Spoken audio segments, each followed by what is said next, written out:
लोग वीलॉग्स सुन रहे हैं, आप लोग मेरे वीलॉग्स सुन रहे हैं, लेकिन क्या हमने ये गौर किया ये सब कुछ हो क्यों रहा है? हम इसको कुदरती आफत समझकर कबूल कर लेते हैं। हम ये कबूल कर लेते हैं कि ठीक है, कुदरती आफत है, इस पे हमारा क्या जोर चल सकता है, लेट इट बी। लेकिन क्या ये हमारे लिए कोई वार्निंग तो नहीं? देखिए, जो डॉलर की बढ़ती लोकप्रियता थी उसको लोग या आप करिए लोकप्रियता, मतलब dollar was international currency accepted by international community. Her trade में, हर उसमें दुनिया में बिजनेसेस दो तीन फॉर्म में होते हैं, B to B, business to business. एक प्राइवेट इंटरप्राइज ने दूसरे प्राइवेट इंटरप्राइज के साथ बिजनेस किया, ठीक है ना। जैसे आप लोग अक्सर कहते हैं कि भाई इंडिया जो है पाकिस्तान को बिजनेस नहीं करने देता, ये वो इन्फ्लुएंस करता है वो कंट्रीज को। India government to government business को तो इंटरफेयर कर सकता है, लेकिन प्राइवेट टू प्राइवेट यानी बी टू बी मॉडल को इंडिया इन्फ्लुएंस करने का पावर नहीं रखता। जो मैन मेड चीज़ें भी हैं, जो कुदरती चीज़ें भी हैं, जो फौज मेड भी हैं, जो पॉलिटिशियन मेड भी हैं, जो मौलाना मेड भी हैं, इन सब की सब आफतें जब एक साथ हो गई हैं, जब ये सारी छोटी आफतें मिल करके इन्होंने एक महाशक्तिशाली ताकत का रूप ले लिया और पाकिस्तानियों को दिन रात खून जला रही है, तब पाकिस्तानियों ने इसको कयामत घोषित कर दिया। जबकि ये कयामत कायदे से, कयामत जो भी इनकी समस्याएं हैं आज पाकिस्तान जूझ रहा है जिन चीज़ों से, मात्र आप कुछ नेचुरल चीज़ों को हटा दो, जितनी चीज़ें हैं वो सब पाकिस्तानियों की खुद की बुलाई हुई हैं। पाकिस्तान बनाना, रेडिकलाइजेशन के नाम पे बनाना, एक बहुत ही ज़्यादा दुनिया को ख़राब करने वाली मानसिकता के नाम पे बनाना, उसके असर ऐसे ही दिखते हैं। उसके असर ऐसे ही, बिना आप ये सोचे कि जो आप पाकिस्तान बना रहे हो उसमें से आप जो सोसाइटी को चलाने वाले, जो ग्रोथ इन्हें जो चलाने वाले बिजनेसमैन का क्लास है, उसको आपने भगा दिया अपने देश से। मैं मानता हूँ हुकूमत, हमारी जो मौजूदा हुकूमत है, इसे बहुत से लोग पसंद नहीं करते हैं, बहुत से लोगों के इख्तलाफात हैं। कोई भी हुकूमत हो, आप अमेरिका को ले लें, अमेरिका में कम तूफान आते हैं। अमेरिका में तो साइक्लोन और ट्विस्टर्स और टॉर्नेडोज़ की मुख्तलिफ़ किस्में हैं तूफ़ानों की, और न जाने क्या क्या आता है, वो भी काबू नहीं पा सकते। इसकी थी, मैं आपको दोबारा ज़रा बताता हूँ हार्प टेक्नोलॉजी, किस तरह से दुनिया के मौसमों को कंट्रोल किया जाएगा सुपर पावर्स की तरफ से। और अब किसी मुल्क को ज़ेर करने के लिए फ़ौज नहीं भेजी जाएगी, अब ये होगा, आपके मौसमों को ख़राब किया जाएगा। खैर, इसके साथ साथ ज़रा पहली बात पे हम आते हैं। अल्लाह ताला छोटे अजाब भेज के, मैंने एक वीडियो देखी औरिया मकबूल जान साहब की, मैं बड़ा मुतासर हुआ उस वीडियो से। साल गुजर जाते थे, अब ये आए रोज़ का काम बन गया है। पिछले 2 साल से अगर आप लोग नोट करें, मुसलसल पाकिस्तान सैलाब की जद में, मुसलसल सैलाब आ रहा है, अजाब की जद में, सॉरी, सैलाब आ रहा है, ज़लज़ला आ रहा है, अब तूफ़ान आ रहा है। ये मुसलसल हो रहा है, और छोटे छोटे मुसीबतें तो वैसे ही आती रहती हैं हम पे।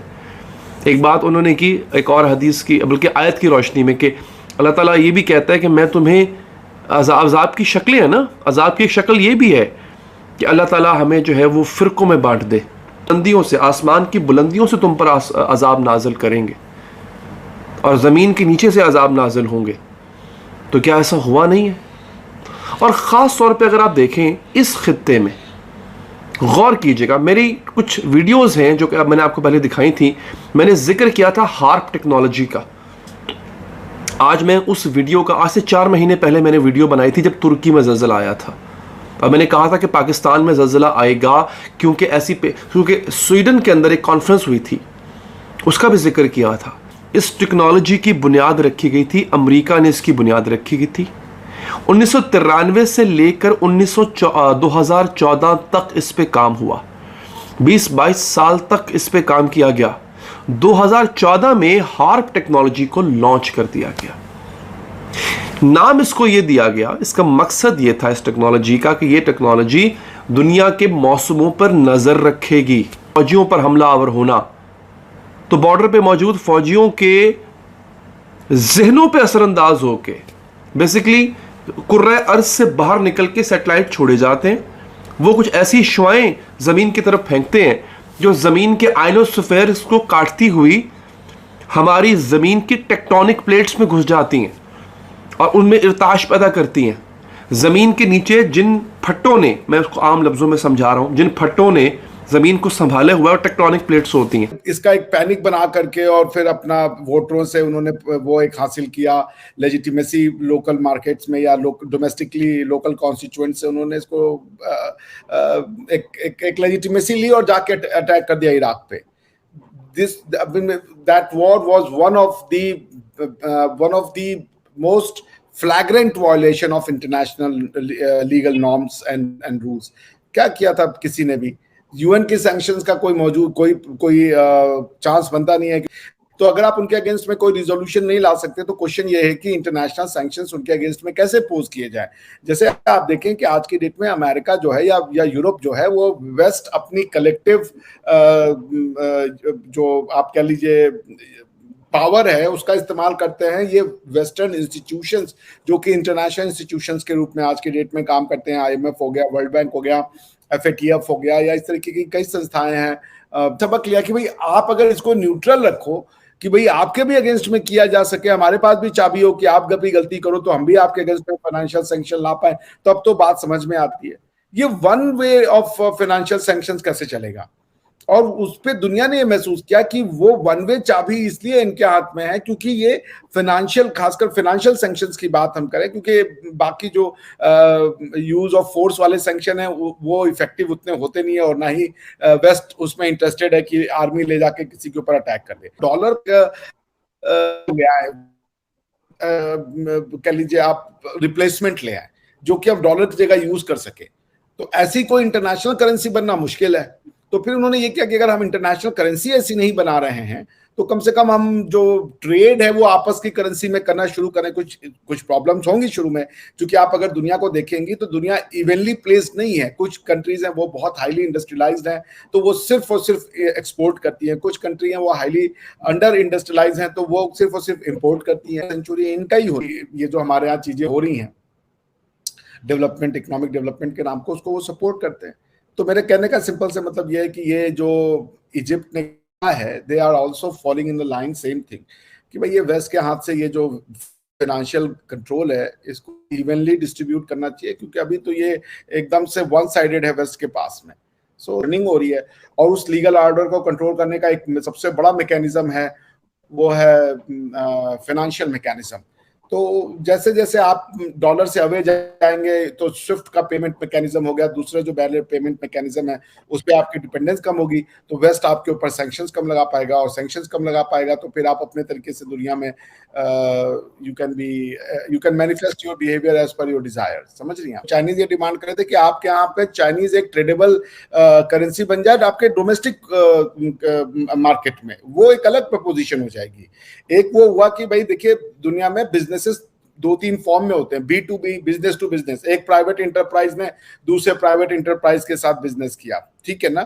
जैसे आप लोग अक्सर कहते हैं कि भाई इंडिया जो है पाकिस्तान को बिजनेस नहीं करने देता, ये वो है कि अब कयामत नजदीक आ गई है। ये बात बिल्कुल सच है, इसमें कहीं से भी कोई वो नहीं है कि आज के टाइम पर बहुत मुश्किल नहीं रहा आर्टिफिशियली मौसम बिगाड़ना, आर्टिफिशियली भूकंप लाना, आर्टिफिशियली तूफान लाना, आर्टिफिशियली किसी एक देश की पूरी इकोनॉमी बिठा देना मौसम में बदलाव करके। आज ये चीज़ें सफल होती जा रही हैं। मानव ने इतनी घिनौनी दुनिया अपने इर्द गिर्द टेक्नोलॉजी के नाम पर बना ली है जिसमें मानव की जान कुछ भी नहीं रह गई। आज आप लोग जो भी आपकी ज़िंदगी में आपकी प्राइवेसी नाम की कोई चीज़ नहीं। सबसे पहली बात आप समझ लीजिए, थोड़ा सा इस पर भी बात करना ज़रूरी है क्योंकि प्राइवेसी नाम की कोई चीज़ नहीं है। आप फ़ोन रख दें, आप फ़ोन रख के बात करें कि मुझे मोबाइल लेना है, अपने घर वालों से बात करें नॉर्मली आमने सामने बैठ के, मुझे मोबाइल लेना है, मुझे साइकिल लेनी है, मुझे कार लेनी है, मुझे जो है घर के लिए घड़ी लेनी है। तुरंत आप उठा के देखेंगे, आपने बोला घड़ी लेनी है, आप देखेंगे थोड़ी ही देर में आपके फ़ोन पे घड़ी के ऐड आने लग जाएंगे। कुछ प्राइवेसी नहीं है आपका। आप सोचते हैं कि व्हाट्सएप पे आपके सब कुछ कन्वर्सेशन सेव है, इसके उसके कन्वर्सेशन सेव है। भैया आप जो बोल रहे हो वो नहीं सेव है।